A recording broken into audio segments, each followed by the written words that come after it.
আজ সকালে মদিনার পবিত্র মসজিদে নববী পরিদর্শন করেছেন সৌদি আরবের ক্রাউন প্রিন্স ও প্রধানমন্ত্রী মোহাম্মদ বিন সালমান। তার সফরকে কেন্দ্র করে মদিনার পবিত্র হারামাইন এলাকায় বিশেষ শ্বাসরব ও কড়া নিরাপত্তা ব্যবস্থা লক্ষ্য করা যায়।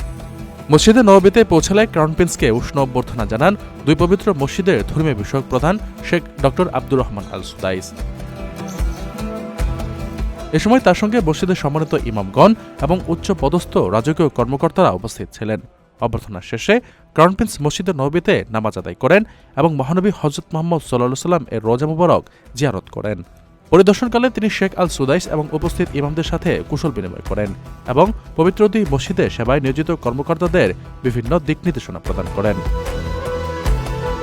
একই সাথে তিনি জিয়ারতকারীদের জন্য সেবার মান ও মসজিদের সুযোগ সুবিধা সম্পর্কে খোঁজখবর নেন। সৌদি আরবের ভিশন 2030-এর আওতায় পবিত্র দুই মসজিদের আধুনিকায়ন ও হাজিদের সর্বোচ্চ সেবা নিশ্চিত করার যে লক্ষ্য রয়েছে, ক্রাউন প্রিন্সের এ সফর সেই ধারাবাহিক প্রচেষ্টারই অংশ হিসেবে দেখা হচ্ছে। প্রবাসীদের জন্য নির্মাণ হচ্ছে দেশের প্রথম স্মার্ট সিটি, যেখানে থাকছে স্কুল, মসজিদ, হাসপাতাল, সুইমিং পুল, হেলিপ্যাড, পাঠাগার, জিম, সুপারমার্কেট, শিশু পার্ক সহ সকল নাগরিক সুবিধা। মাত্র 30 লাখ টাকা বিনিয়োগে মিলছে আকর্ষণীয় ফ্ল্যাট। প্লাটিনাম ইনভেস্টরদের জন্য ঢাকা বিমানবন্দরে ভিআইপি প্রোটোকল সুবিধা। বিস্তারিত জানতে যোগাযোগ করুন স্ক্রিনে দেয়া হোয়াটসঅ্যাপ অথবা ইমো নাম্বারে।